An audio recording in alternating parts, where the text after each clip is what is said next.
Thank you, Rob, and welcome everyone to the weekly meeting of the Coalition to End Homelessness, where you're a member of the coalition and of the community if you're committed to ending homelessness and to engaging others with respect.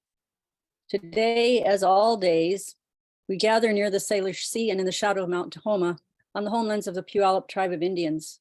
We honor their stewardship of the land and challenge ourselves and all our neighbors to respect their wisdom and their warnings about the earth we share. This morning, I bring a few thoughts on passion and community.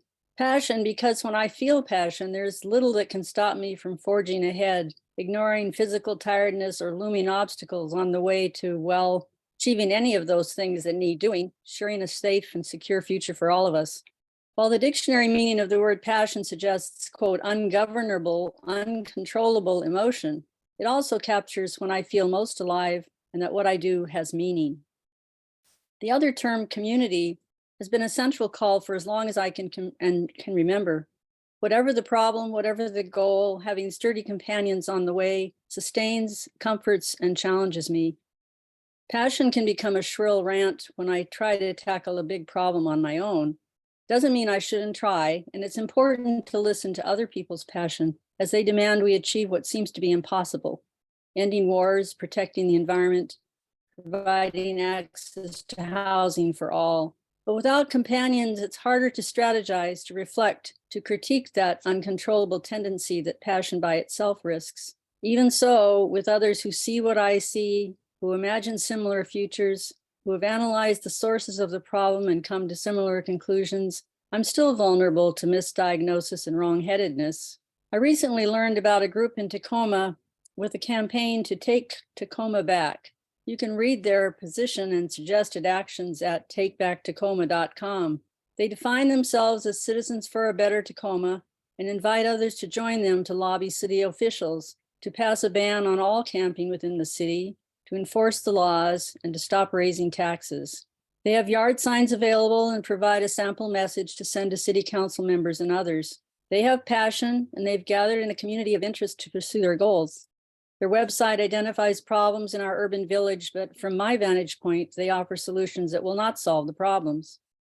As we sit here together in our Zoom space, we in the coalition community are acutely aware of the increasing reality of homelessness for more residents, as well as asylum seekers from other countries. We're aware of the continuing too high rents, and we're aware of the current plans and realities of reducing county funds to assist those in need. Our social service agencies and workers will now have even fewer real options for people, and they face program and job cuts. Our county community is in a world of pain. What could it mean in this context with these different understandings of the realities to be citizens for a better Tacoma or citizens for a better Pierce County? This is not a new question, of course. The way forward is only clear and vague outline. Henry Beston, who's a farmer, poet, naturalist from Maine, was born in 1888, presented his solution to such problems in his book, Northern Farm, that was published in 1948. And his analysis is clearly applicable to our day in 2023. He says, under today's disorders, there is something at work among the nations whose great importance has not yet been adequately realized. The need for a community to live in and live with. The hope is vague, unsaid, and unformulated, but the need is great, and there's something in our hearts which troubles us, that we have lost that which was once so beautifully called the commonweal.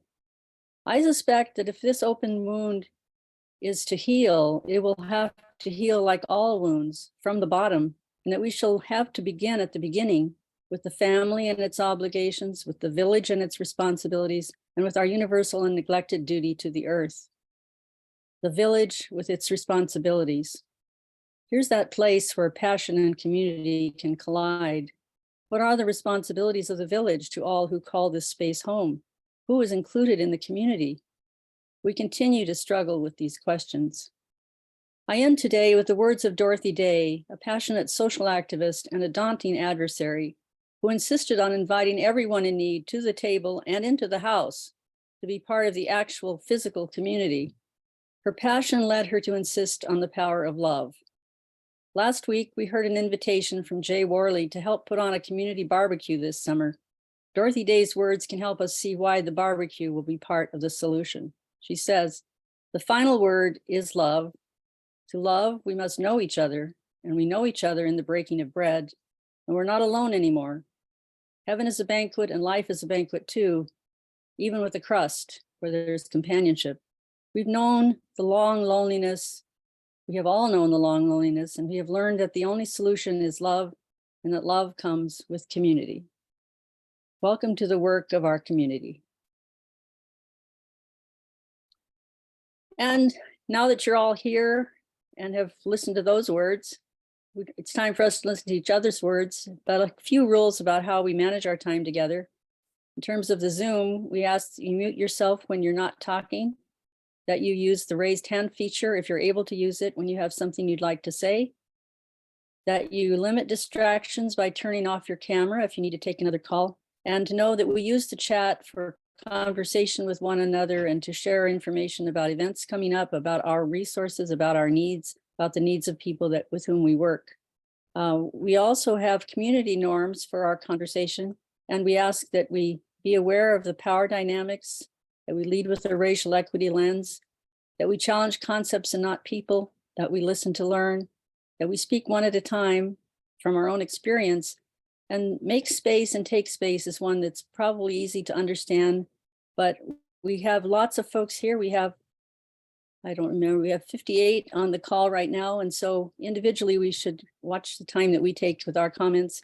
And if we can, put things in the chat if after we've spoken at least one or two times. So I think with that, I'd like to invite anyone who's new to say hello. And if you're part of a group, to let us know what group that is. This is time just to check in. It's not for a time to describe your organization. Teresa Power-Drudas puts her information in the chat. She organizes our spotlight things that we have each week. And so we'd love to hear from you and what you offer and the kind of challenges that you face. So this is a time just to say hello, and we welcome everybody who's new or returning from some time away. So if you want to raise a hand, there's the first one, Shannon. Go ahead. Hi, my name is Shannon Ray. I use she, her pronouns, and I am new at the YWCA Pierce County, and I'm the Director of Therapeutic Services there. I was working at Solid Ground in King County, and so wanting to learn how the systems work here and how that intersects with domestic violence and survivors. Welcome, Shannon. We appreciate your background and your presence, so we look forward to getting to know you.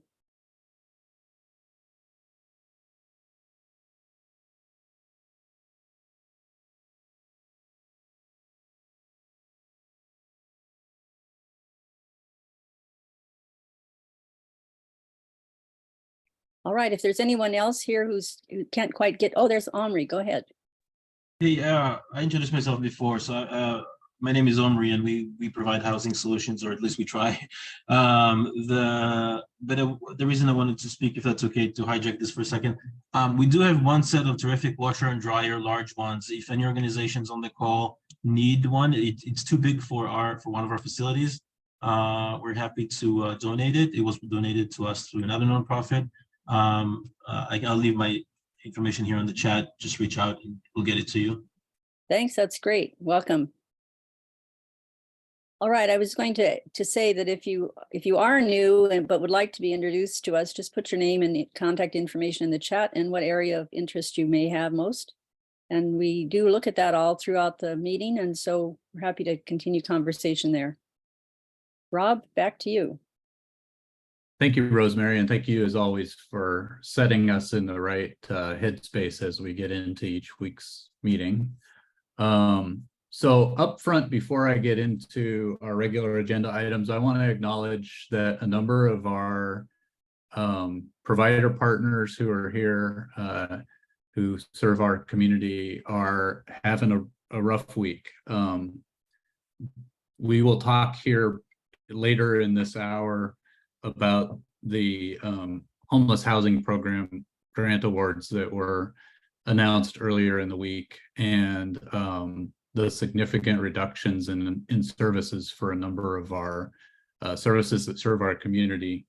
But I just want to acknowledge up front the struggle that folks may be having this morning. So know that you have our support,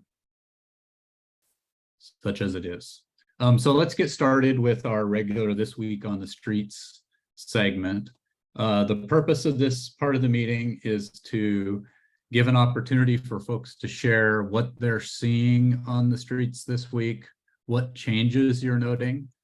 We can talk a little bit about the one-day hot weather spell we had this week.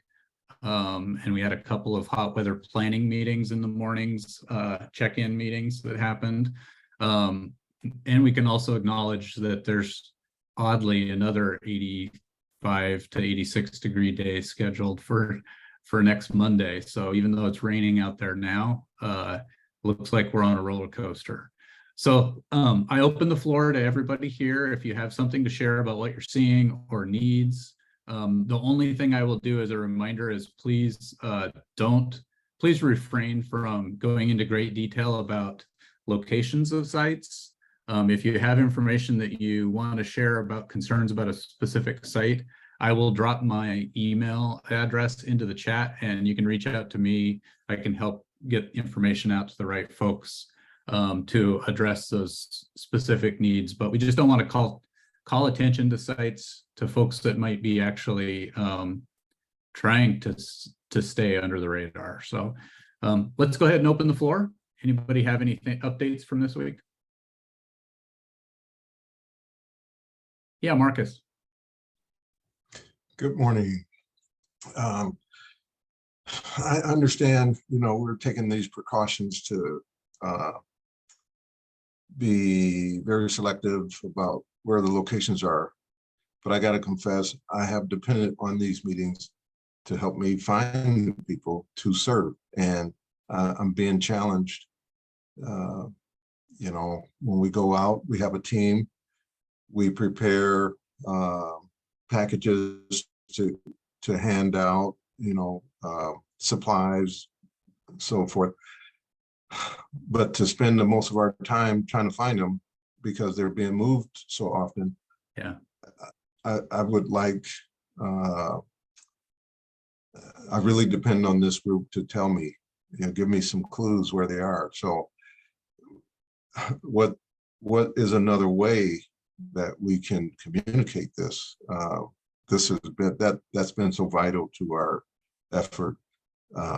And yet I understand, why we are talking the way we're talking right now, but I still need you all to help me with some information. So well, and we can definitely still share general areas, and what we're trying to do is if there are especially concealed locations, trying to let outreach folks like yourself know where those are, but not in the public setting. So yeah, that's the challenge. So folks can definitely reach out to you directly through the chat, and that's not public. please do that. Yes. Yeah. Yes. Yeah. Thank you. That's one remedy. Sally, and then I saw Monique. Or Monique, do you want to go first? I just want to make a suggestion. If Marcus put his information in the chat, then people who know about places could just shoot him an email and say, hey, there's a place Yeah, here. that's perfect. Okay.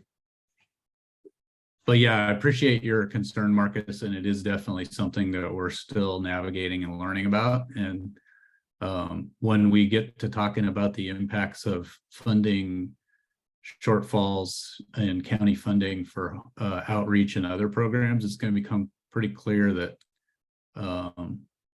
it's going to take all of us, Yes, to step into this space, I think, to help serve the community. Sally, go ahead. So I took the opportunity when I was out taking water this week to ask people if anybody had breathing challenges that bad air would make worse. And about a third of the people I talked to indicated yes. So I reached out to Jenny at the health department about masks, because I thought that if I'm taking water, I can just stick masks, in the car too and take them. They don't have any extra masks. And so if we are anticipating that we might have some wildfire smoke or other forms of air pollution that would impact unhoused people with breathing issues, we need to figure out how to get the appropriate level of mask stored up somewhere so that we can access it. So I just wanted to mention that, looking ahead to what's likely to be a future challenge. Thank you. Thanks, Sally. And I did drop in the chat. This is a great opportunity as well for folks to share things that they may have or things that are needs, just like Sally did. And I actually have a couple of boxes of quote unquote expired N95 masks that I got during the COVID, the worst of the COVID pandemic. And they're only expired because of the little rubber straps. Once after a certain amount of time, the straps may break because they get, you know, how rubber degrades over time. So anyway, I have a couple of boxes of those, which is probably 100 or more, that we can add to our inventory of stuff that we can get out to folks if we get into a smoke spell, which seems quite likely. Marcus, your hand's up. Is that still from before? Okay, no problem. Anyone else who would like to share what you're seeing on the streets? Yeah, Jason. Yeah, just to follow up on the situation last week that we talked about with the people being released from detention. Yeah. What I heard from a couple of organizations that provide legal assistance to the place up in Tukwila is that there are less than 5 Congolese families in the facility right now. So of 400 coming out seems unlikely since there's only 5 families. Just to give everybody a heads up on that. Yeah, thank you for that, Jason. And we did hear earlier in the week from Alan at CCS that the 2 families that they were working out that with were able to find a resolution to their situation. I haven't heard an update yet from the folks at the rescue mission to see what the status was with the 7 families that they were interacting with, but I do know Luis, I think, wants to join the call later and maybe will give us an update. Anyone else who would like to share either an update from the streets or a concern? Open the floor still.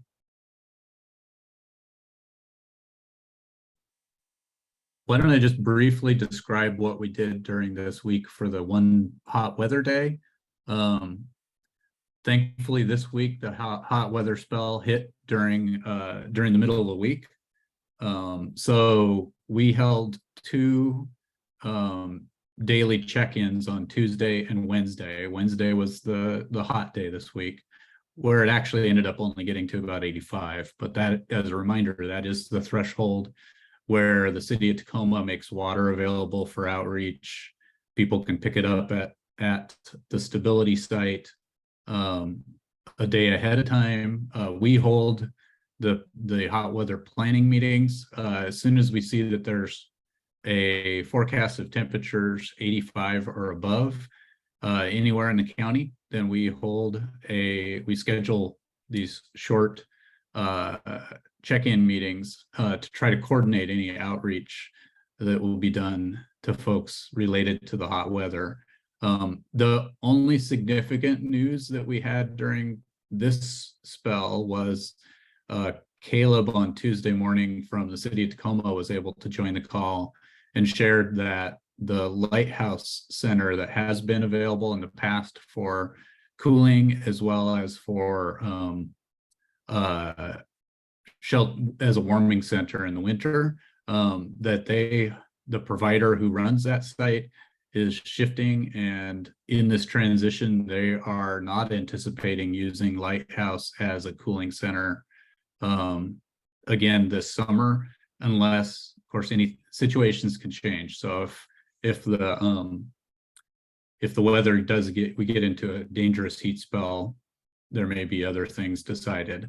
But right now, what the city is doing is the same that we've been doing on our hot weather page on the coalition's website, encouraging folks to access Tacoma Public Library branches and Pierce County Public Library branches. All that schedule information is posted on the website and linked from the front of pchomeless.org. I am continuing to leave the hot weather information up and live through at least Monday of next week, because of the forecast showing another 85-degree day as possible on Monday. So we're just trying to create the expectation and practice that every time it hits 85, that's that threshold where we try to step up the outreach, water distribution, and other cooling supplies getting out to folks. And I just want to acknowledge the sites that are participating and helping do this. Thank you to Dion at St. Vincent de Paul, where folks have been able to go pick up supplies to serve all parts of Pierce County. Thanks to the city of Tacoma for the water availability for use within the city from the stability site. And then Paula and her team out at New Hope and Puyallup are doing everything they can to make supplies available for East Pierce County. All right, so let's get to our first partner spotlight of the day. And I'd like to invite Keisha Triplett from Associated Ministries to share about the Renters Readiness classes. Hi, everybody. So my name is Keisha Triplett. I'm the program manager of the Housing Stabilization Center at Associated Ministries. We run a few programs, but the main one that you all see from flyers that we send out is our Renters Readiness class. And basically the Renters Readiness class is it's a 4-part series now. So we have one class called Accessing Community Resources. That class is basically like for people who are new renters, folks who may have owned a home and never rented before, for case managers who are new in the housing search market. It's basically for people who are kind of new in it. And the beginning part kind of talks about like, you know, what kind of housing you want, how do you go and get that type of housing you want? Where do you search? How can you find how do you know if listing is a scam? What are the things that your landlord or housing provider is looking for? And then it starts talking about like credit scores, how important they are, how you can look up your credit, what that looks like, what are the important parts of a lease once you finally get housed and things like that. And then the second part of that class is all about like resources. So like where can you turn to instead of spending your rent money on items? So like if it's during Christmas time, where can you go for gifts and presents? Or if you need like clothes for employment, or if you need clothes for your kids, or how can you stretch the food that you have so you're not spending your money on food and things like that. So that's the first course. Then the second course is our financial capabilities. That one's taught by Sound Outreach. We partner with them. And basically at the end of those classes, you're able to actually meet up with a financial coach for free. And so that one goes over like in depth on how you save, what are ways that you can save, how do you build up your credit, what's the best way to check your credit score, you know, things like that, so people can become financially stable. Yes, it's completely virtual. Also, our third class is taught by Mark Melsness of Spinnaker Properties. He teaches the landlord-tenant rights and responsibilities, and it's basically like all of the RCWs about landlord-tenant laws. He teaches it from a housing provider perspective, but he also teaches it with the aspect of trying to build relationship between tenant and housing provider. So it's a long class, but it's great. And you get to learn a lot of stuff. You get to pick his brain. He has a lot of one-on-one conversation. It's a really good class. And then our last class is our fair housing. And that one's taught by the Fair Housing Center of Washington with Adria Buchanan. And she basically teaches like all fair housing basics. And so these classes are basically everybody will come. I encourage everyone to come. You learn something new every day. Even though we're facilitating, we're learning something new.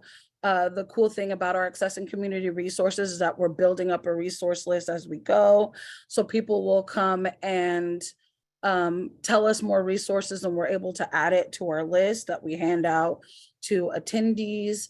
You are up to date on all of the RCWs and landlord tenant rights and responsibilities and fair housing laws. It's really good for new housing providers who haven't been out in the market and they're learning new things, or people who are part of property management. It's a really good opportunity to be able to build relationships and bridge those gaps in housing. So yeah. Thank you, Kaisha. And sorry for butchering your name earlier. Oh, that's okay. So does anybody have any questions about the Renters Readiness classes? There's a lot of love in the chat, I see. So When does it start? And do you have to register? Yes, so actually we have Accessing Community Resources today. And that starts at 11. And they're normally, well, they're the first, second, third, and fourth Fridays of every month from 11 to about 1:30, depending on how long the classes go. great. And yeah, Teresa, go ahead. I saw Monique had her physical hand up before me. Oh, okay. Go ahead, Monique. I was going to ask the same question when they start, but where do I go to find this information to get registered? You know what? I can try to. I want to tell you that flyer was sent out to the whole coalition, which is how I clued on to Kaisha being somebody I should contact for coming today. So that is, but Kaisha, we get so much mail through that if you were willing to send it out one more time or put it in the chat, that'd be great. Yeah, I can. Let me see if I can find it. I could send it out again. I'll just send it right out to the coalition again right after this, so everybody can have it. And Kaisha, you've been on my mind because every time I type your name in, it corrects it to Keisha. You must get a lot of that. I want to ask, is your group doing anything about the fees for background checks? Do you let people know a way to do that without spending all their money on those background checks? In our Accessing Community Resources class, we do talk about, like, doing your stuff on annual credit report or going on Credit Karma or something like that to kind of see a brief. We talk about ways to be able to kind of advocate for yourself if you do have something in your background. As for like talking with other like credit agencies and things like that, no, but we do talk about, like, how to empower yourself to be able to kind of tell the truth and put that out there, and maybe hopefully, someone who's probably a mom and pop will rent to you. Well, if you ever get in a place where you want to take on that issue, I will sign up to testify and give all the hell I can. Okay. All right. Thank you so much for joining us and sharing the information about the program. Sounds like there's a lot of interest. All right. Thank you. See y'all later. All right, let's shift over to talk about, to ask Gerald Daniels from Brotherhood RISE to share an update on what's coming with the micro shelter village in the Hilltop and any other RISE updates you'd like to share with us, Gerald. Hey, good morning, everyone. Sorry, I'm driving, so I'm not going to share a video. Thanks for the time and the moment. Rob asked me to give a quick update on the shelters and where we are. First, I want to start with some thank yous to Teresa Powers, Drudas, Rosemary, Jan, our user supporters that's usually supporting us, and Teresa with bringing in Snug. And I'll talk about that in a second, what Snug is doing and what Teresa's doing with them through that. And one other quick thing, we had a small setback yesterday. Kind of, just the area you work in, and when things are starting to produce, we had someone came in and tried to steal the workers' tools yesterday while they were working, and they ended up into a scuffle and a fight, and one of the workers ended up getting injured, and we had to send him home. But we put the report in. There was no one who's on our roster that's part of our shelter or our program. So we're still in the look for them, but work is still continuing. Timeline is probably about towards the end of the month, hopefully the last week that they will be finished. We will set up a grand opening probably somewhere like 3 to 3.5 weeks after. That way we give time to get people to get in, get settled, and finish furnishing and all the things we need to do. And that's where the thank you come in for Teresa and the work with Snug. What she's done with Snug, and I think I will invite Teresa to talk a little bit more about what Snug is doing and the things they're doing for us on that, if you don't mind, Teresa. I am happy to thank all the folks who are involved who are on this call, but also this has been a great way to get the community involved. We have 16 teams because there are 16 tiny shelters, and each one of the teams took on a list of things that are needed. The beds are already there, but things like a little nightstand and linens and towels and things that people need when they start out and even in a shelter. So it's actually been really fun, and I'm happy to do it again if somebody else comes up with some more tiny shelters, even if it's 1 or 2. I think the community enjoys getting involved in this way. People are sewing curtains, people are finding welcome mats. And if you're interested, you could still help out with RISE because they have needs that go beyond those tiny shelters. And some of the people who are coming together with stuff, like if you have a space to get some really great outdoor mats, that people would be happy to get those contributed as well. So anyway, I want to say that Lisa and Gerald have been great to work with. They've had a tough thing it's a moving target the day that it opens. And so we're all kind of dancing around that, trying to make sure that things come together right. And they both, I hope sometime you get to meet Lisa in this call. Lisa and Gerald have both been just very, very welcoming and rolling with what comes. So thanks, Gerald. Thank you, Teresa. And that was payback for putting me to work. I finally got you back. And so for those who don't know, it's the shelters are for 18-year-old and above, and they're 8x10 shelters. We're kind of learning some things as we go through. So for those who are interested, I know it's been a long project, but we've still have been able to bring folks into our facility, which is why we haven't participated in inclement weather, because we've been rotating people in and out of the facility since the tiny homes are not open. So we use that and we want to keep, safety and protection for them inside. So with that being said, one of the things that we've learned is that because those who we have services that we provide, we get people off, whoever needs treatment. We do substance use and mental health. One of the things we've run across is that some referrals have come over to us because the HEAL team and other outreach teams have found that we're using the inside to house people.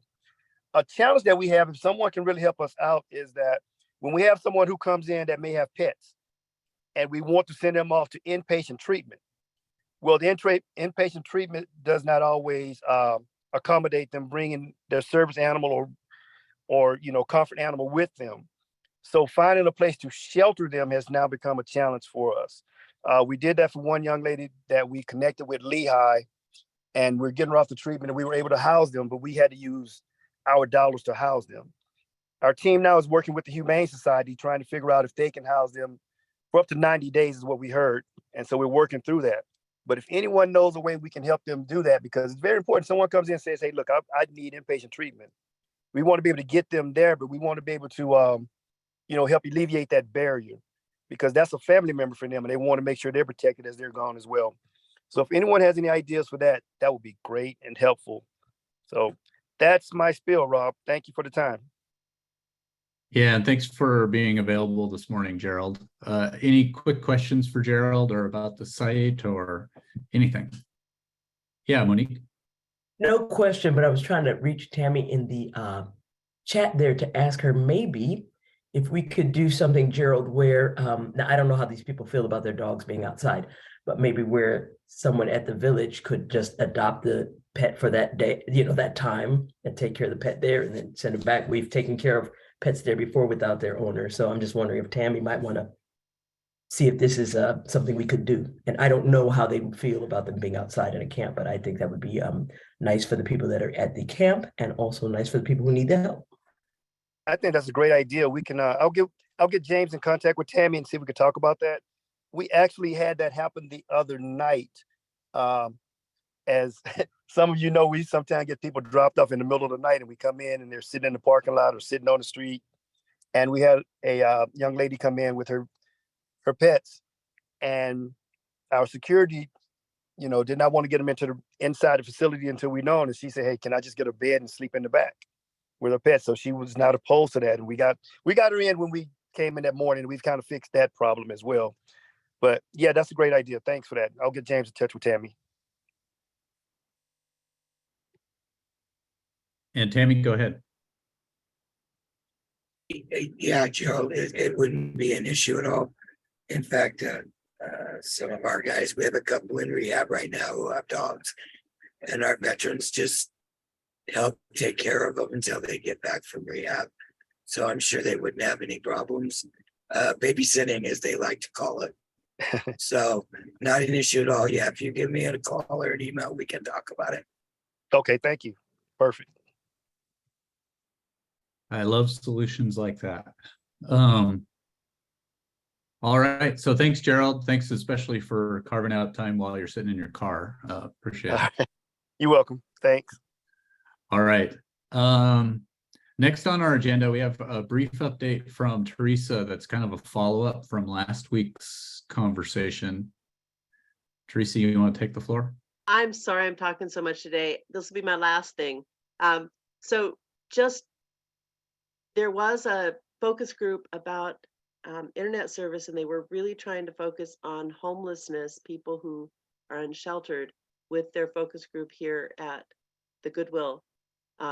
I'm going to send out something to y'all through the email about how you can still weigh in on this. But it was a little disappointing that no one else who was at that focus group had any experience with people who are unsheltered. So I wished that I could have taken all of your voices then and I tried to express the things that we've talked about in terms of accessibility and the issues that are related to phones being stolen, people not even having phones, and the expectation that they're going to keep doing things online, even being able to be reached in order to know that there is a shelter space available that they're on the list for. So if you have ideas, it'd be great if you could put them in writing and post them on this little site that I'm going to send your way. Think about all the people and experiences that you have run into where access to the internet has been an obstacle to even some very basic survival things. So anyway, I did my best for y'all, but I wish Sally had been there. Unfortunately, she has a day job that doesn't give her the same flexibility.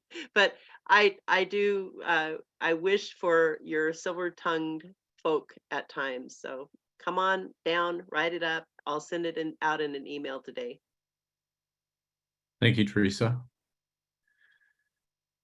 And okay, so now's when I'm going to blow up the agenda. I'm going to pause on doing the conversation about messaging, the new messaging guide on homelessness. We'll talk about that at a later time and shift to talk about the topic that's top of mind for so many folks, and that is the funding announcements that were released and sent out to providers earlier this week for the homelessness housing program. So I'm gonna and I see Jeff, you're on the call. If you have things that you would like to add, please do. We're not trying to talk over the top or around you. I just wanted to drop the link to the Homeless Housing Program Funding Awards document on the county's website and provide a little bit of context. And so this program funds many of the major homeless services across the county. Pass-through funds.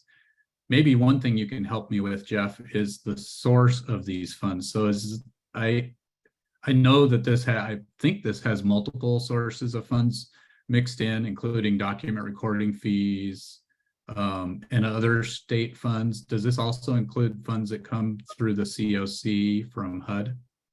They don't include funds through the COC, specifically continuum of care funds, but they do include federal emergency solutions grant funding, as well as state funding and local document recording fee. Okay. And can you tell me, is the major source of the funding being down as much as it is this year, is that largely document recording fees, or is that just part of the mix? It's part of the mix. The document recording fee is split into two different percentages. We keep 60% of the collection and the state takes 40%. Then the state redistributes that 40% across the state that it collects from all counties across the state. So a portion of that money comes back to us from the state. And then, of course, we have our own. So when those collections are down, it impacts funding from the state as well as funding that we keep locally for homeless programs. Okay, yeah, that helps, because it's important to kind of understand the source of the funds. But these are essentially funds that are coming largely from the state and federal government, with the exception of the document recording fees that are collected locally, some of which go to the state and then some of which bounce back. You'll remember a few weeks ago, we talked about some funding gaps that were directly related to document recording fees that had been announced to the providers in the community that do the coordinated entry work. And that there was going to be, at that time, the conversation was about 40% reductions in the work of coordinated entry. That was sort of the tip of the iceberg. These HHP award amounts it's a much larger impact, and it impacts programs including outreach, day shelter, emergency shelter, rapid rehousing, and permanent supportive housing. And what you see in the grant awards, if you look at it on the web through that link, what's missing there is context. So last year in 2022, the HHP awards amount was 11 point, well, maybe Jeff knows the number. I was trying to add it up in a meeting the other day. It's like, I think $11.8 million. It's around $12 million, yes. Yeah. And this year's grant awards is it 5.3 or is it beyond that? Roughly, well, what was initially put out was roughly around 5 million, yes. Okay. So as you can, if you're doing the math in your head, it's a significant difference between 12 million and 5 million. And so because of this is what I was mentioning earlier in the meeting, is that all of our partners who we work with in the community to tackle the issue of homelessness are trying to figure out how they're going to adjust to this. So as you can imagine, there's a lot of trepidation and concern. This morning, I dropped the news release that the Tacoma Rescue Mission had sent out this morning that has the headline of hundreds to possibly be displaced from emergency shelters back to homelessness on July 1. So the reason for that headline is that these funding awards in the new grant cycle starts July 1. So the providers who received the money or received the notification of these awards on Monday are now trying to figure out what services they can continue to provide. So real quick, just because I did the math before this morning's meeting, I wanted to share what these cuts look like. So by comparison, in 2022, I'm gonna have to look at my notes. In 2022, the HHP grants included $1.4 million for outreach. And for this year's cycle, it includes $895,000. For day shelter, that goes from $1.3 million to 430,000. Emergency shelter goes from 2.8 million to 1.1 million. And rapid rehousing goes from 3.1 million to 1.4 million. And then permanent supportive housing also goes down from 3.2 million to 1.5 million. The overall reduction is pretty much 54% through this funding source. So obviously that is going to have a huge impact on why we're here every week. So I just wanted to, I think we all need to acknowledge that. And we're going to want to work with and hear from our partners, some of whom you all work for, to see how these reductions are going to be implemented. And how we're going to continue as a community to work to end homelessness when the funding is drying up. So I've talked enough. I see Mark has his hand up, and then Jeff.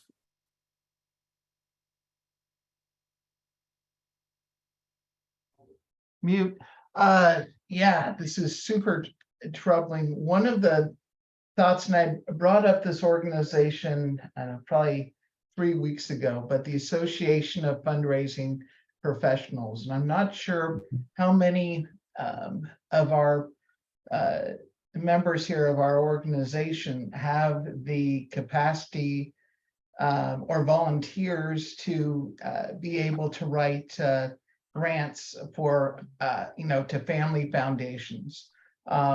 It doesn't solve the immediate crisis, but getting the word out and starting to submit grants to McKinsey Scott Foundation, Bezos, other, Amazon, and other family foundations, Cheney Foundation, if we can alert them to the issues we're facing in terms of these drastic cuts, they might put a greater focus on helping our organizations. And it's also, if we can come together as organizations and apply for together for grants, so 4 or 5 of us coming together, we apply for a grant that kind of captures, what the foundation's looking for. And then just really quick, I think, maybe one of the spotlights coming up could be on Association of Fundraising Professionals, so they can help us, learn how to prepare grants, learn how to find grants that might be applicable to, our needs. So I'll leave it there. Thanks, Mark. Yeah. Jeff? Yeah. We've seen Duke's letter first thing this morning.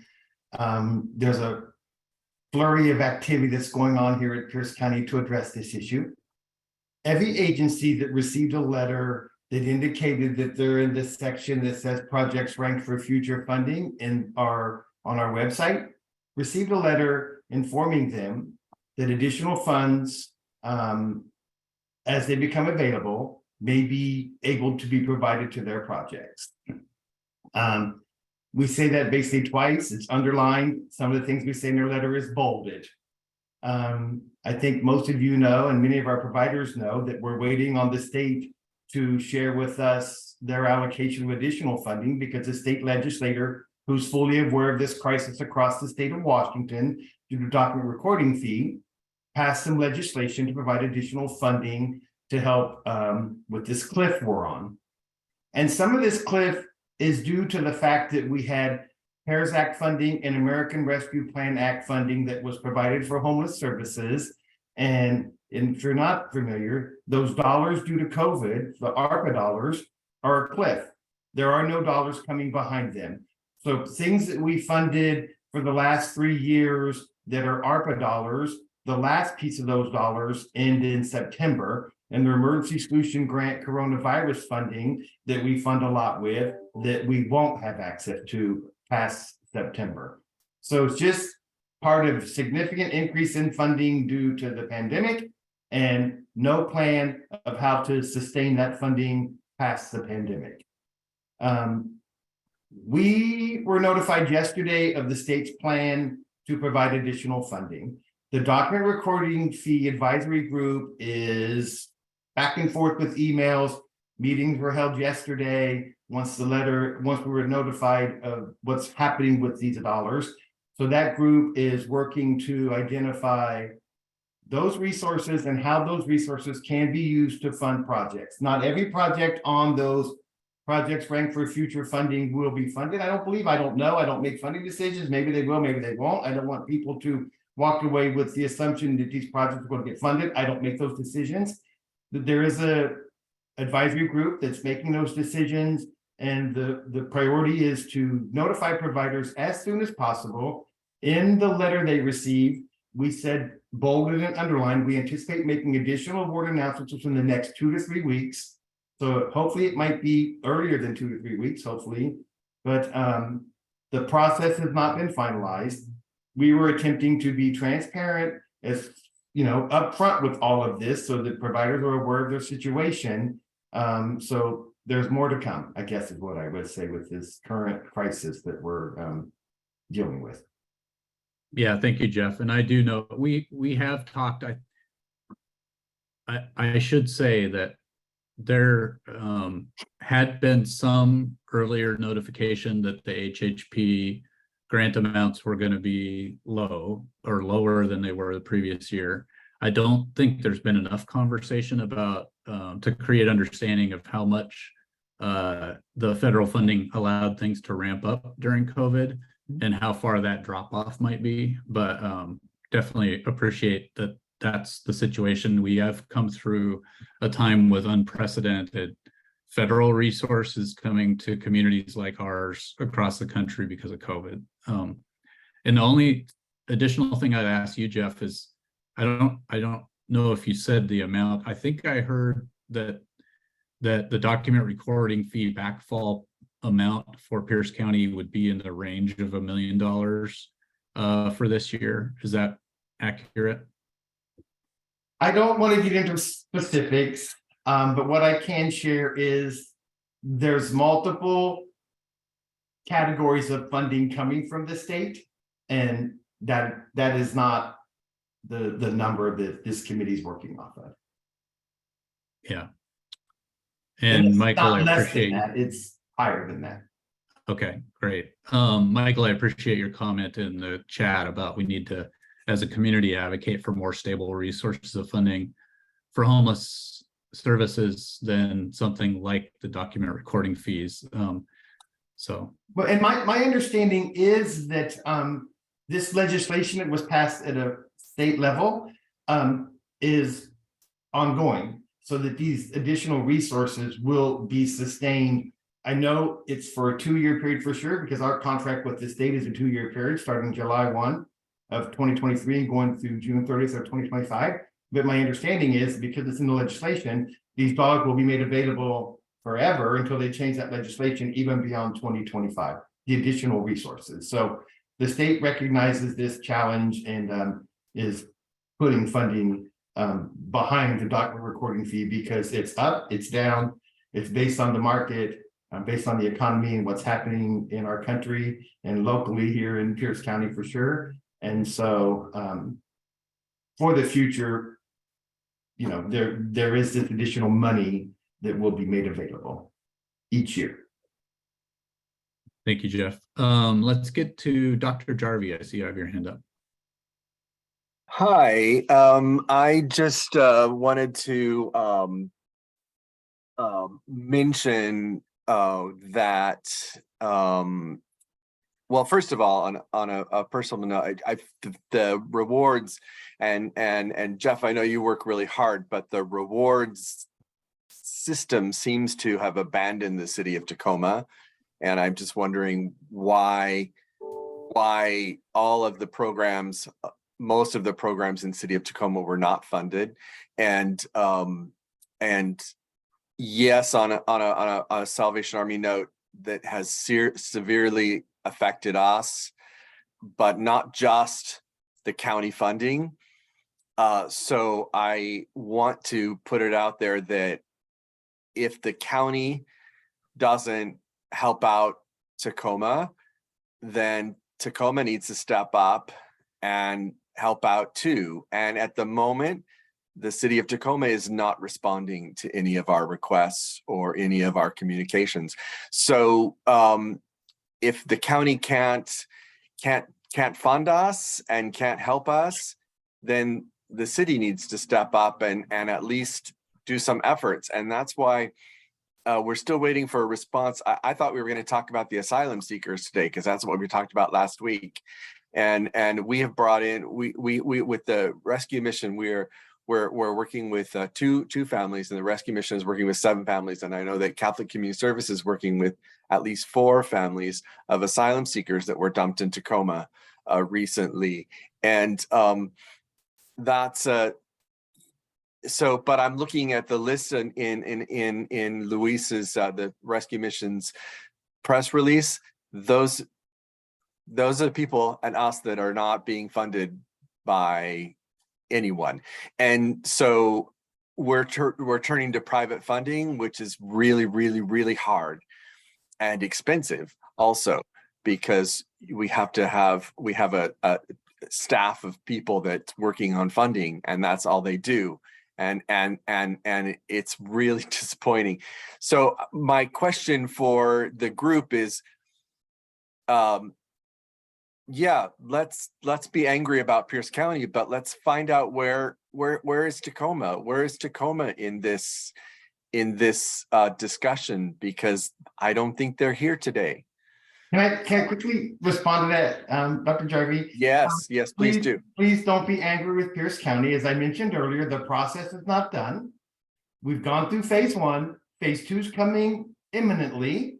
So I would just ask for everyone to please be patient and see what the final outcome is, because this is not the final outcome.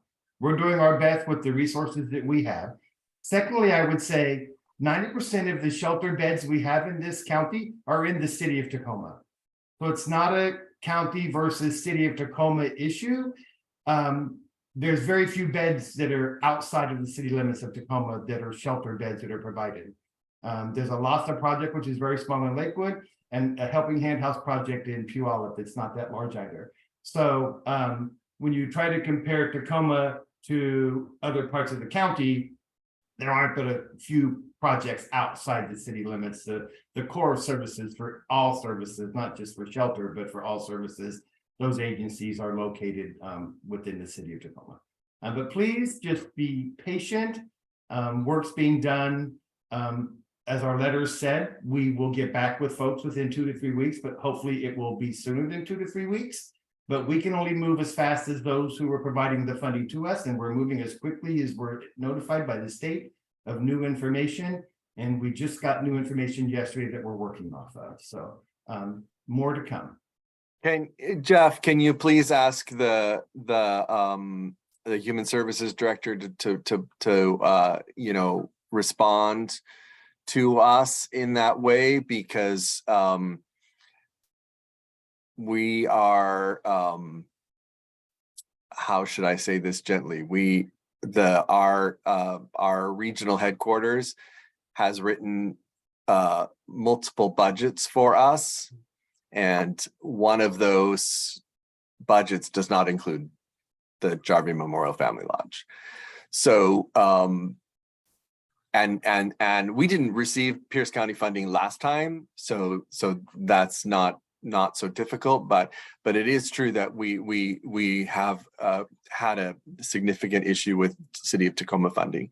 So thanks, Jeff. Please more to come. Yeah, there's hopefully we'll be putting out more information soon. Thanks. Thanks for the conversation. I see some other hands up. Let's get to those. Courtney, go ahead. Yes, Jeff, you mentioned that you're not the one making the decisions, but in the vein of our comprehensive plan to end homelessness, in the words of that document, transparency, accountability, and responsiveness. Who is making the decision? Like names and positions, composition Yeah. of those sitting at the table? Is Yeah. there lived experience in that room? It's a process. And the process starts with application evaluation committee members who come together and read shelter applications, rapid rehousing applications. There's different groups of people. We gather 20 to 30 people to review all the applications we get on different committees that make a recommendation to what's known as the document recording fee advisory group. Those recommendations are given to that group. The nonprofits come in front of that group and do an oral presentation to that group. That group is made up of representation from the city of Lakewood, city of Tacoma, and Pierce County representation, due to them being what are basically identified as federal jurisdictions. Those are the three entities that have federal jurisdiction relationships. And so those jurisdictions take those recommendations of that application evaluation committee. Some years they're librarians, nonprofits who are doing services that don't apply for our funding, that don't have an interest involved in this. They're housing authority, people from housing authorities, people from the state who do this kind of homeless work at the state level. It's elected officials sometimes, depending on the situation we're in. It's just a variety of different people that make up the application evaluation committees that do the recommendation to the DRF group who makes final funding decisions based on those recommendations and an oral presentation by each project. I want in the room, but thank you. Okay, I'll keep that and I'll take a note on that. Thanks, Courtney. Monique? Yeah, Jeff, I was gonna say to you that I don't know that it's so much about Pierce County from me. It's just frustration of trying to find someone, anyone, to give us funding to do the right thing. So I think it's just, all this pushing and pushing and pushing and trying to take care of people and begging for money from everywhere and not being able to get it. I just wanted to say, don't feel like we're jumping on you, Jeff. No, I'm good. I'm good. So I recognize that today there's a lot of, some of this is new news to some of us. There's a lot of kind of reaction to the numbers and to the impacts of these award amounts.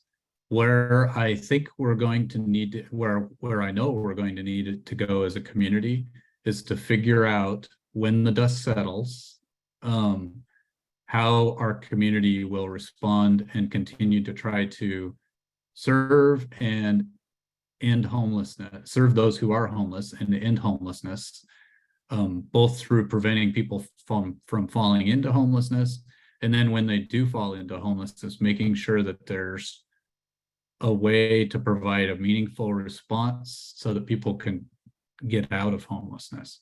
And so regardless of the surge of funding that came to our community during the COVID time, we're landing on the other side of it, even though COVID's not gone.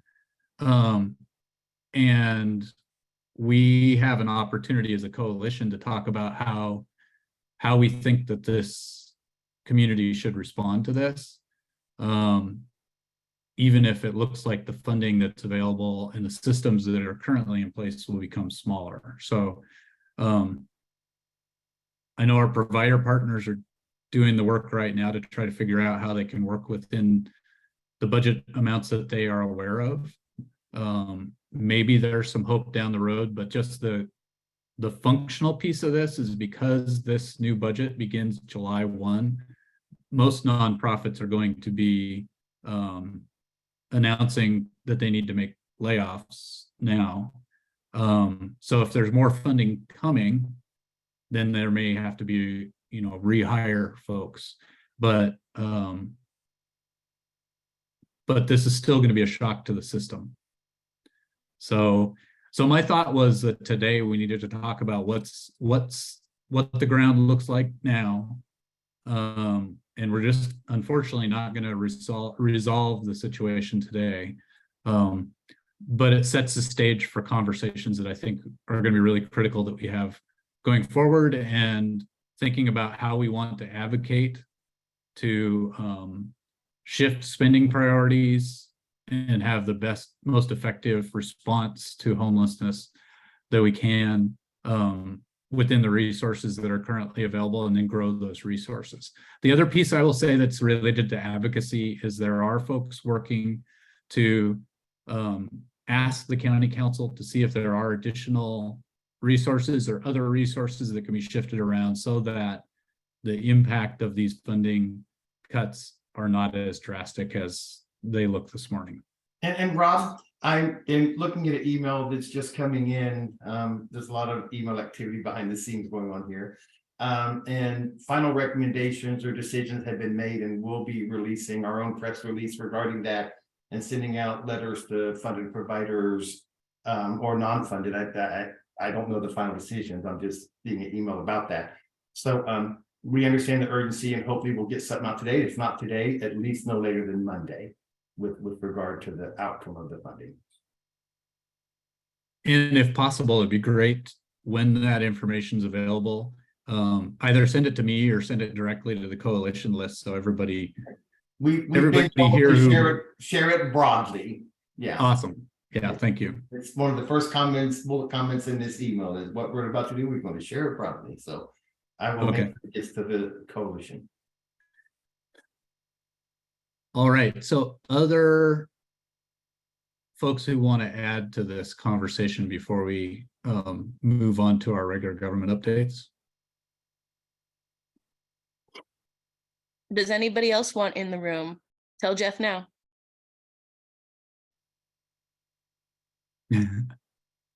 Okay, Monique, we could use you if you don't apply. So, but if you're applying for funding, we can't use you.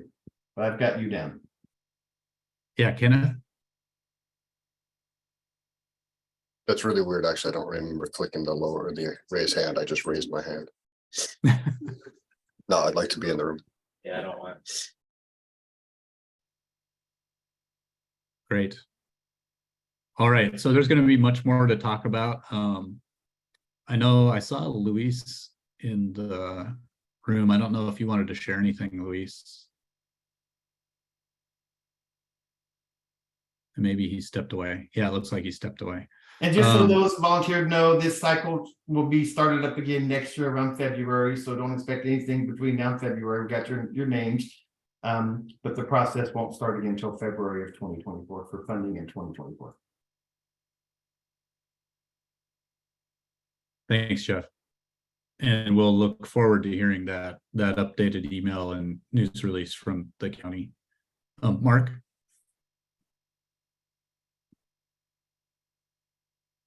Just really quick, I'm making a presumption that most of the smaller organizations that are on this call probably some of the medium ones don't have the funding for a grant writer or people to research grants. Is that a fair assumption, or is it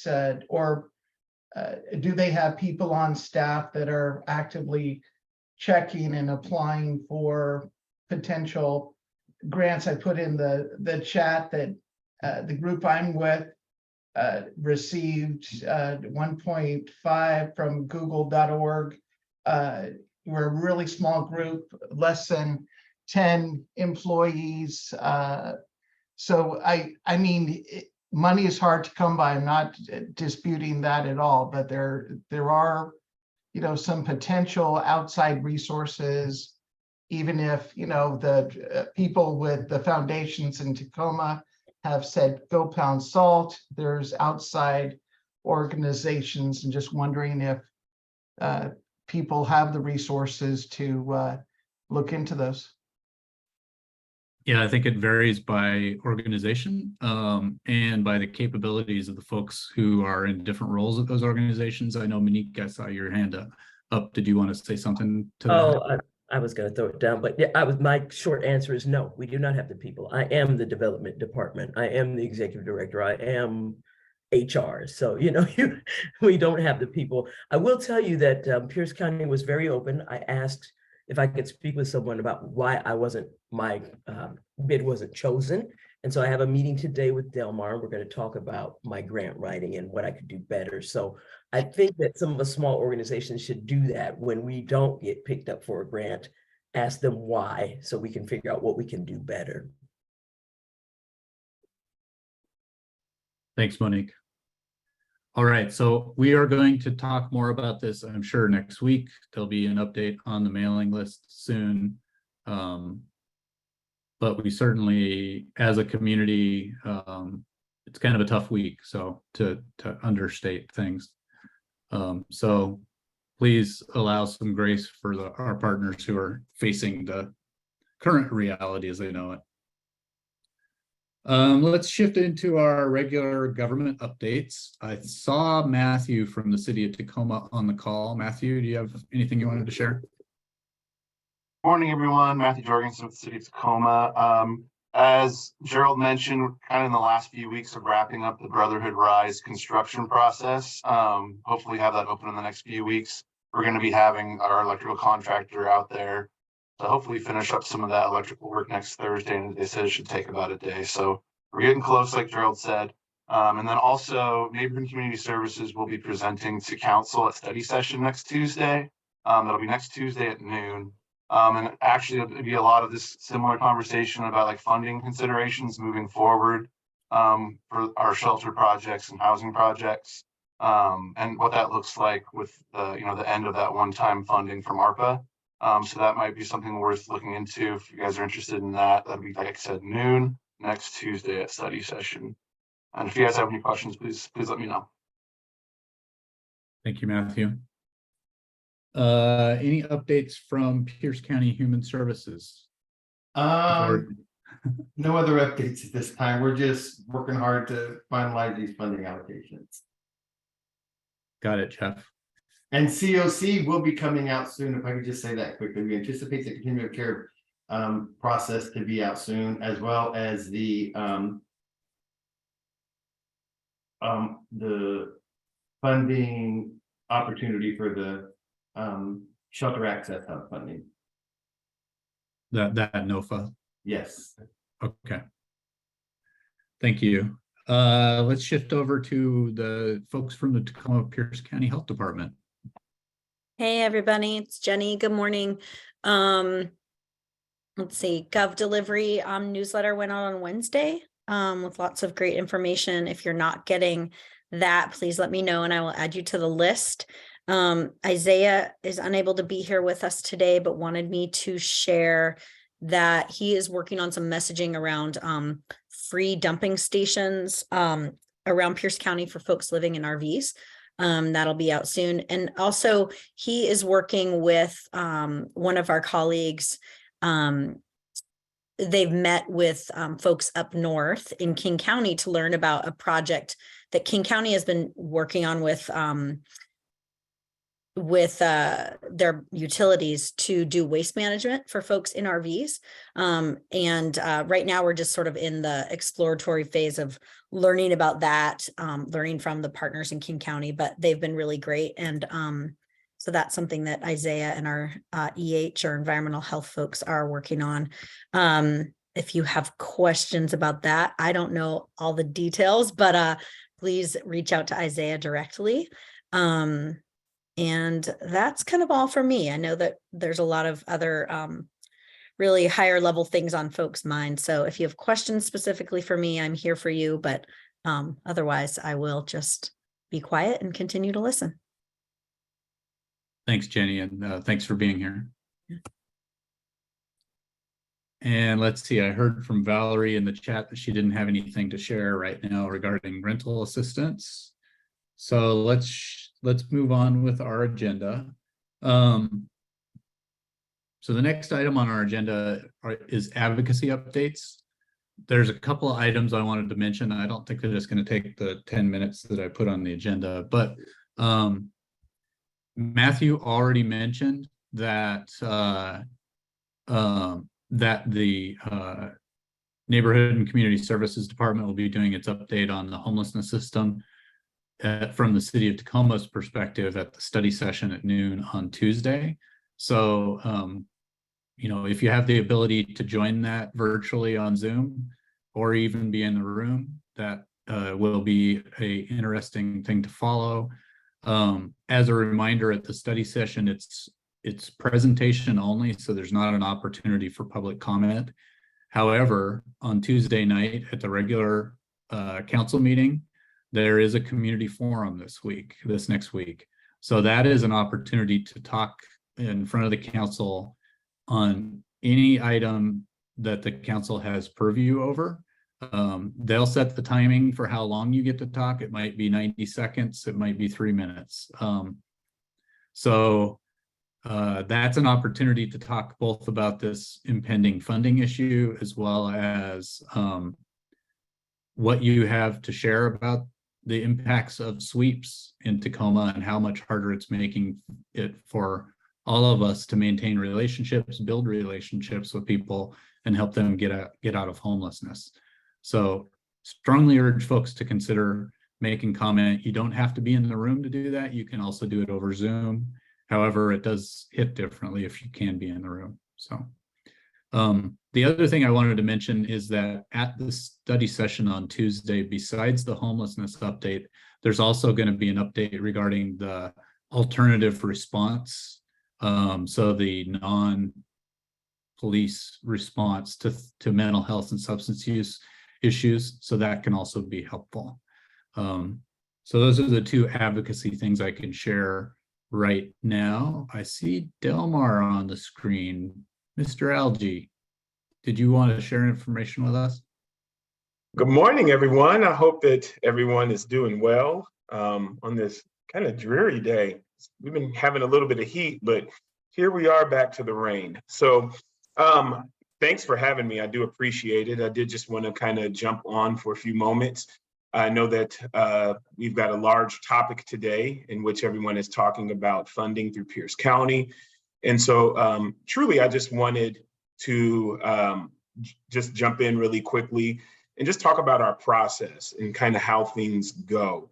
If that's okay, I didn't want to hijack your meeting, Rob. No, it's good. It's fine.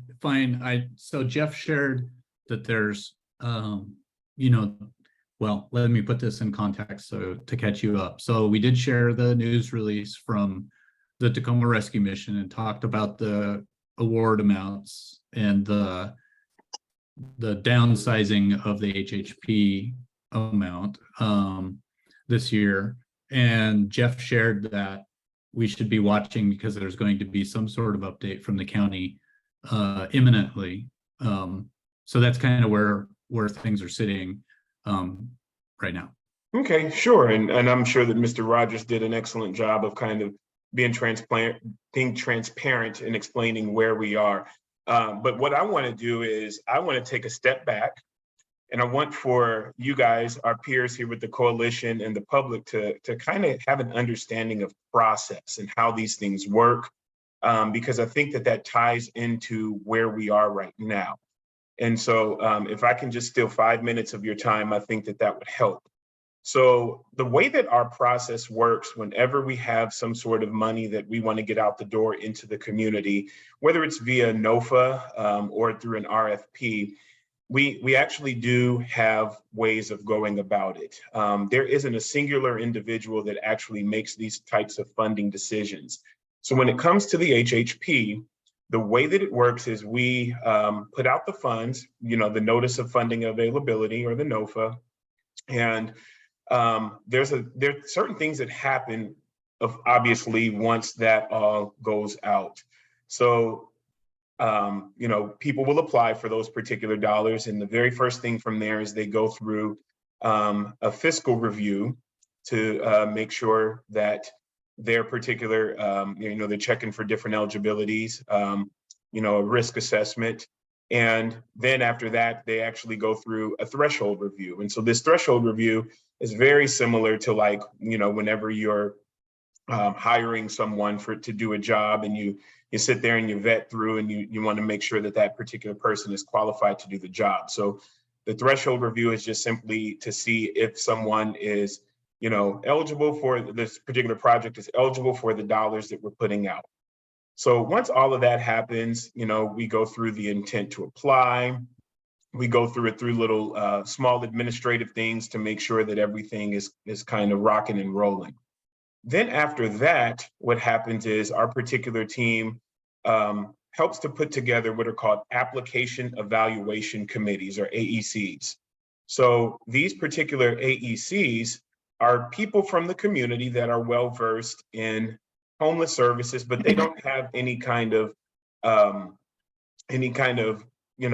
anything going with that particular round. So it's not as though we're choosing folks that have an active application or anything. So it's usually someone that has an understanding, but not necessarily a stake in that particular round of funding. And so these particular application evaluation committees come together, and then they're the ones that review the applications when they do come in. And so in the HHP, we have, I want to say it's 5 different application evaluation committees representing each intervention type. So you've got permanent supportive housing, rapid rehousing, emergency shelter, day centers, and safe parking, and then outreach. And so you have a group of 4 or 5 that represent each. And so once that happens, they're the ones that evaluate the applications, and they score them. And they say, okay, so I'm recommending that these particular applications move forward, and they're ranked from, let's say there have been 10 applicants for that particular intervention type. So they would rank them 1 through 10. And they're going to then send that over to what's called our document recording fee committee. So, our team then actually takes that and they put it together and they package it nice for the document recording fee committee to come together.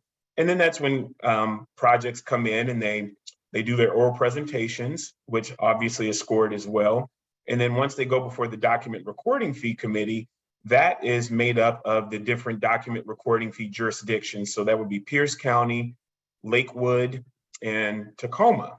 And so that particular committee comes together and they take the AEC recommendations and they apply the funds to those recommendations. And so what happens from there is we actually kind of draw a line and we say, okay, so, just for instance, if this year there was, $20+ million of ask, but we had $5.3 million to actually give.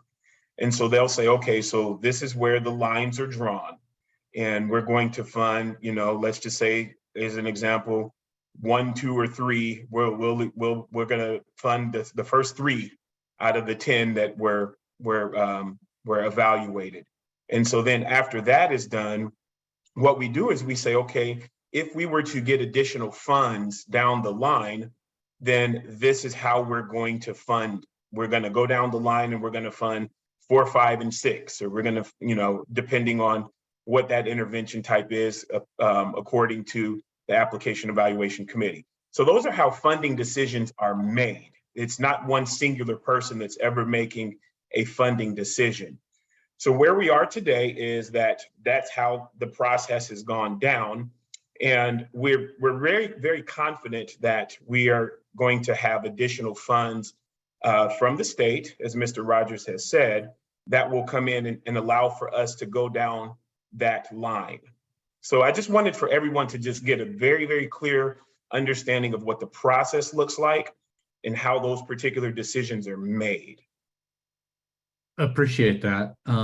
I do think one thing that I think is at the heart of the challenge here is that we collectively have not done a good job to bring the community along with the story of the unprecedented rise in funding that happened during COVID and where we are headed now. And I think there's been some conversation with some groups that shared that funding was going to drop, but obviously it becomes a whole lot more real when the award amounts come out.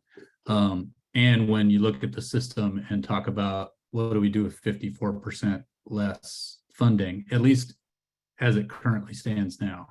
So I appreciate understanding the process. I think where everybody is, where a lot of folks are in the room is like, how did we get here? Not what was the award amount, but how did our system get to this point? And where do we go from here? And so today's conversation, we really wanted to kind of plant, this is what it looks like on the ground now. We know we're going to have future conversations about how do we respond to the needs of those who are homeless in our community when we don't have the same resources that we did last year. Yeah, and that's a good point. I do want to say that when this particular NOFA went out, we did state in that NOFA what our estimated amount was, which was $5.3 million compared to previous years. That's the last few previous years, that is a significant drop off.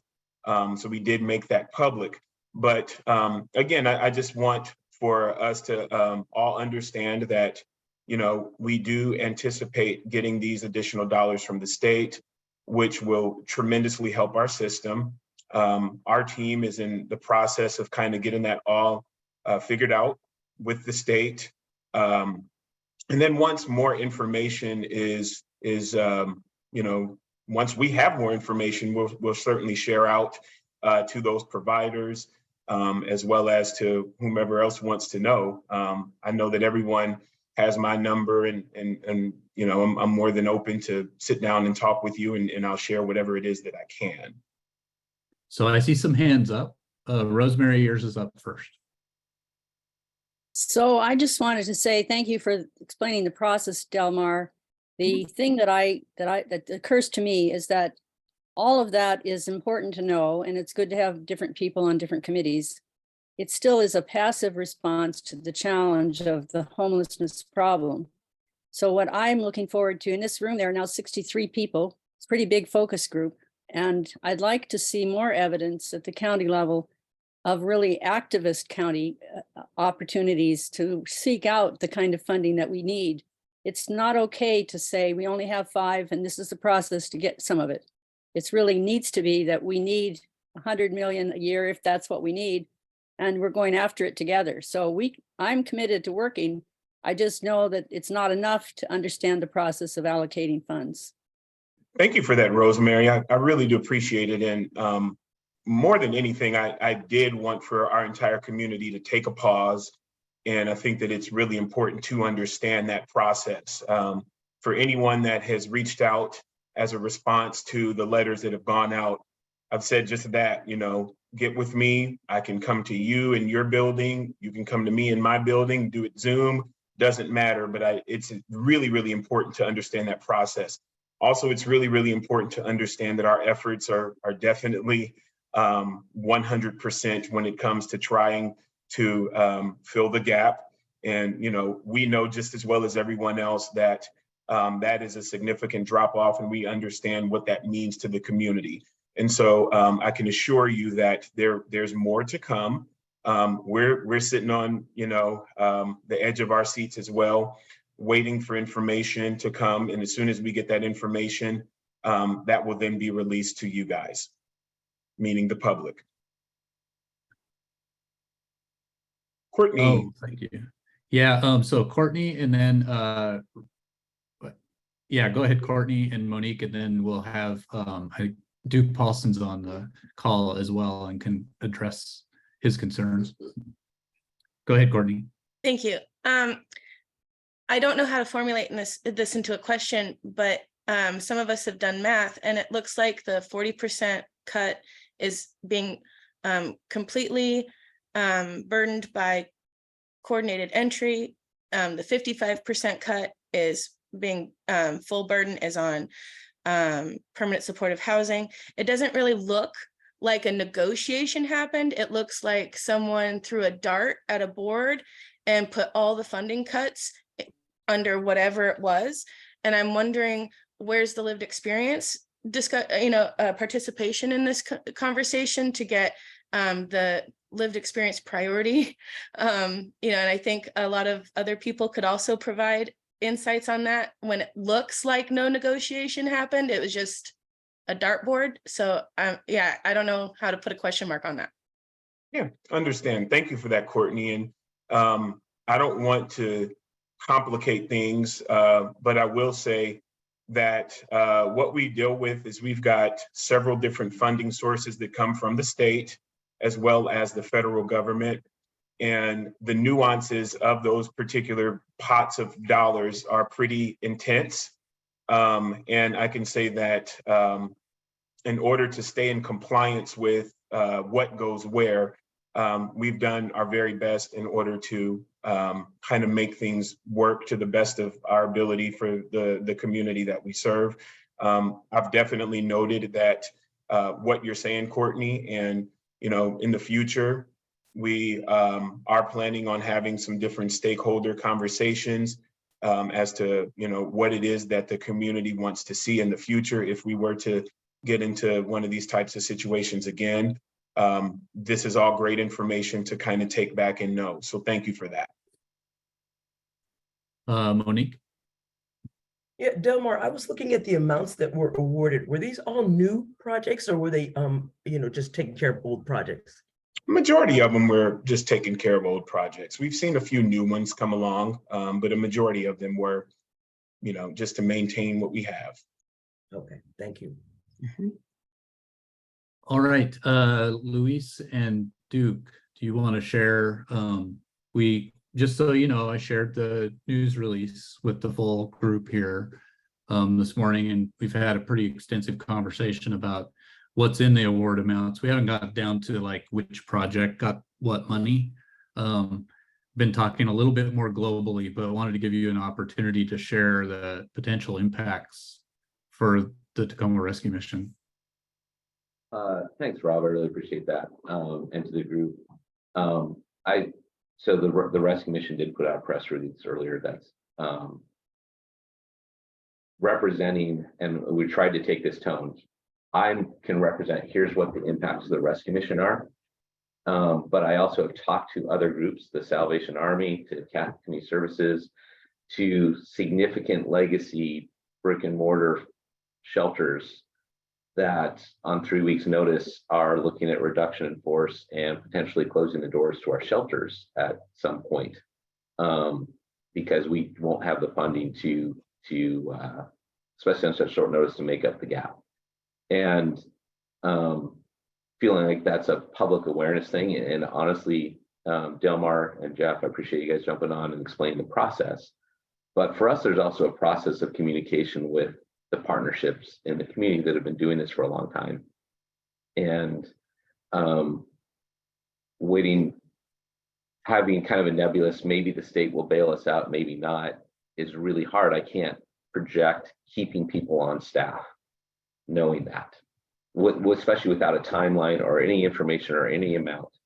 So if you read the letters that went out, it's here's the funding, and to the best of my knowledge, there was no communication with the senior levels at the county or elected officials about the potential impact of that, or the potential impact of this with the city of Tacoma. And so those are the things that concern me, is the approach or collaborativeness of this, and the loss of, as we've said, over 50% of the funding in shelter systems. So I'll just use this example. So rapid rehousing can be scaled. So I could say we're just not going to put as much money into rapid rehousing and pay those rents, and we can cut that back. But in a shelter situation, it's staff on the ground. If we lose 60% of our staff, or in this case, 100% of the funding at the family shelter, the men's shelter, the women's shelter, at Nativity House, at the Jarvie Family Center, et cetera,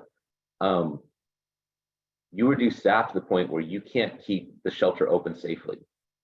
And so our options become, great, we need to only become a winter month shelter.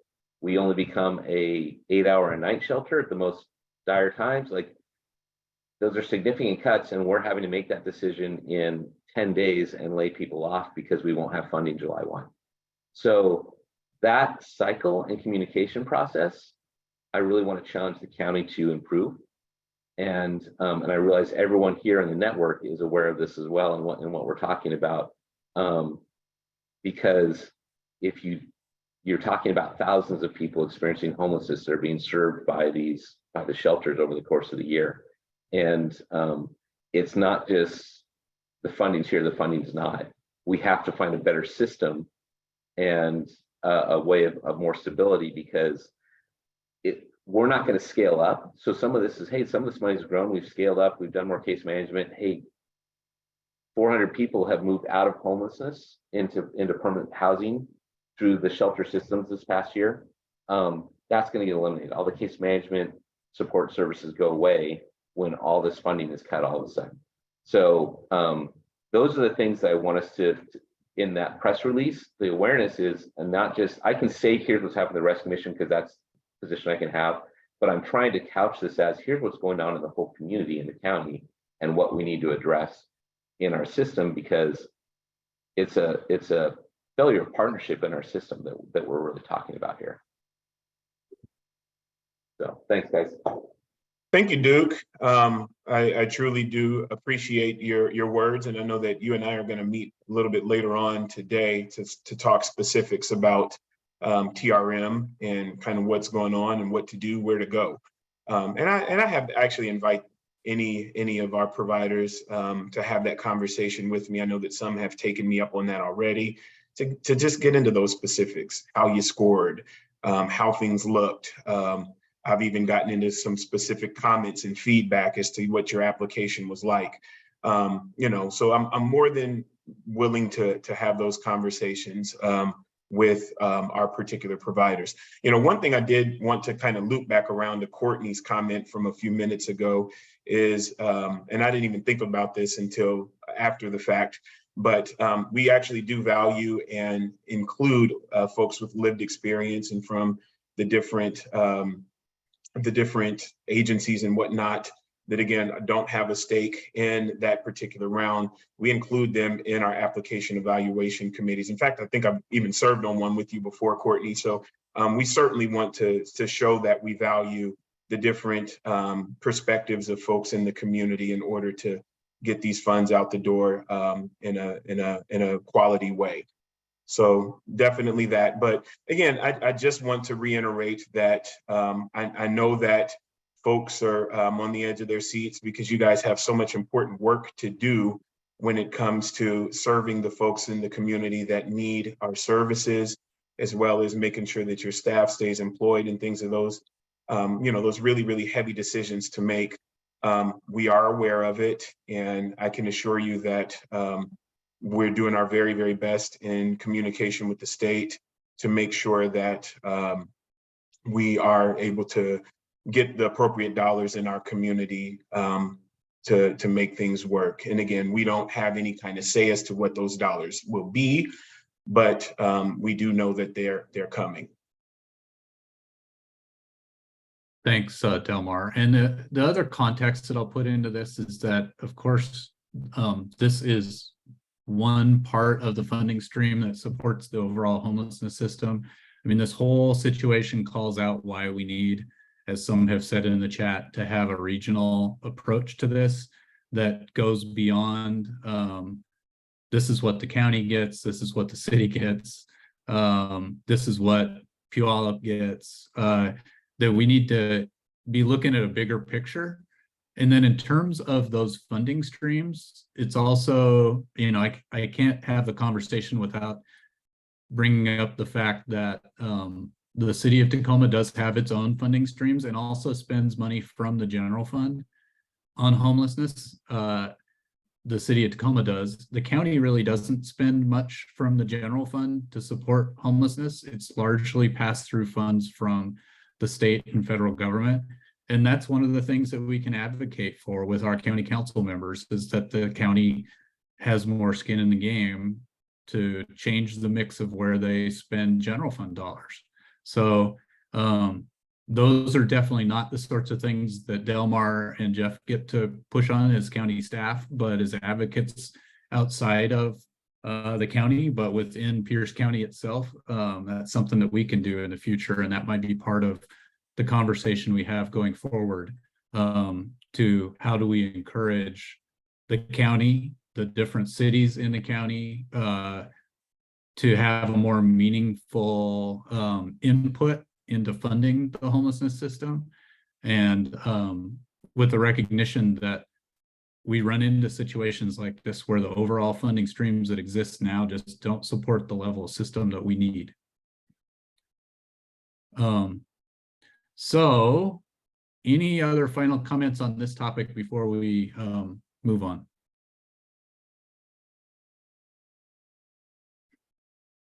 All right, so very quickly, I want to do, I realize the time, we're at 10:41 now.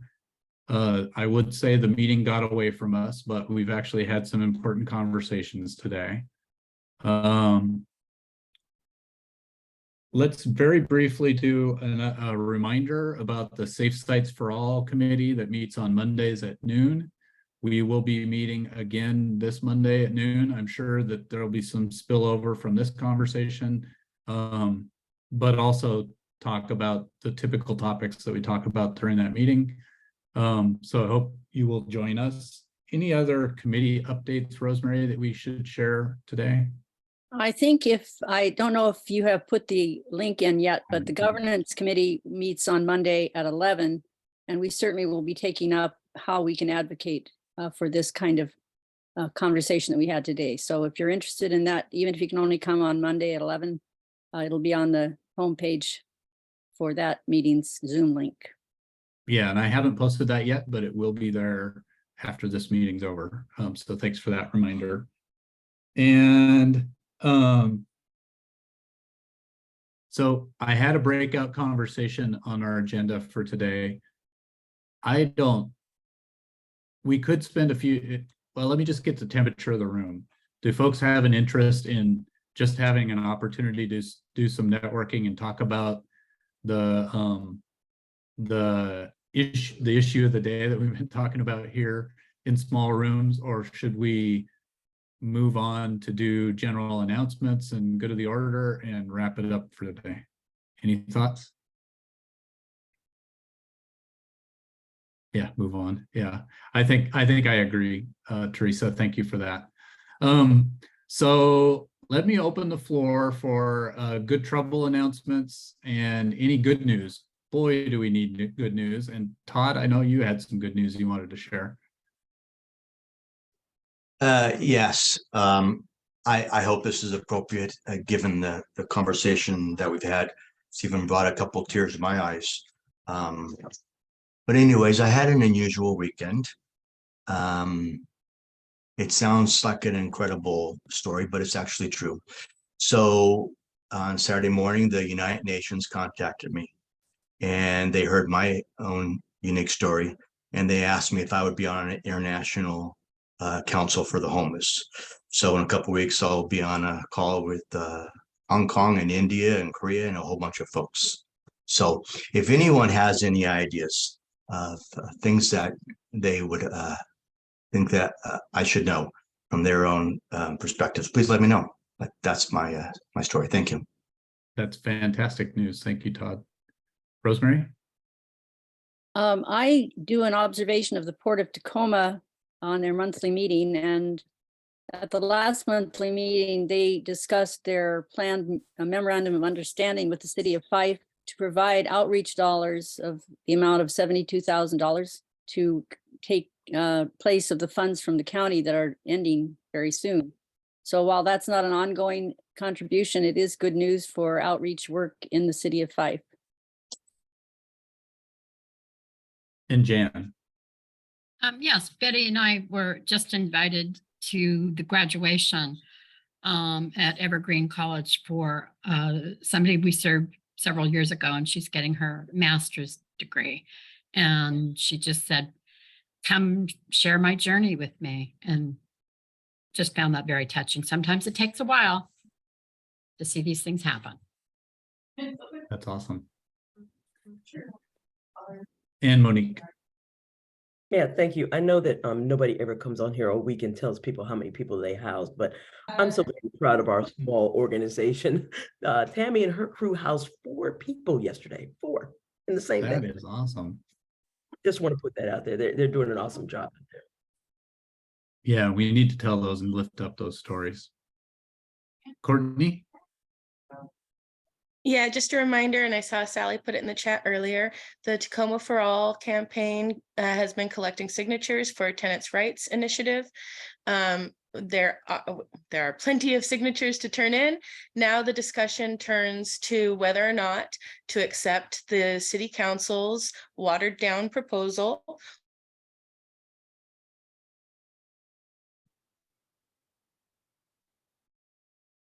validated to get on the ballot and then continue the fight into November. There's an event on Sunday at First United Methodist Church, AKA Common Good. From 3 to 5, it's taco trucks and fun. And from 5 to 8, it's democracy and awesomeness. And also I'm going to borrow a happy story from I think from Monday's safe parking, because it's a double-edged sword. A service provider who was living in their car got housed. It's not my story, but it's a service provider who got housed. And with all these cuts, we're going to have more of those stories of service providers who need housing. Thank you. Yeah, very true. Patricia, why don't you wrap us up? This is just a reminder for those that provide on the ground, even with good intentions, that even though everybody's struggling, providing something like some colored pencils and paper with art or some yarn for somebody to do some art engagements helps change the mindset of those on the ground. I have seen amazing art come out of people, even in their struggle. It's just something that bypasses all of this conversation to help somebody that cannot think of the next day do something that they have worth in. All right, thank you for letting me share that. Thanks, Patricia. And so why don't we wrap up today's meeting there? I appreciate everyone's patience with today and with kind of going with the flow of the concerns and topics around the funding issues. Hopefully we will have more news soon. If I receive more information, I'll definitely share it to the full coalition list as soon as that's ready. And onward we go. If, as always, we will have a planning session here in about 5 minutes in the same room if you have an interest in helping with that. Otherwise, for everybody else, I wish you a safe weekend and be well. Peace to everybody, and we'll see you next week.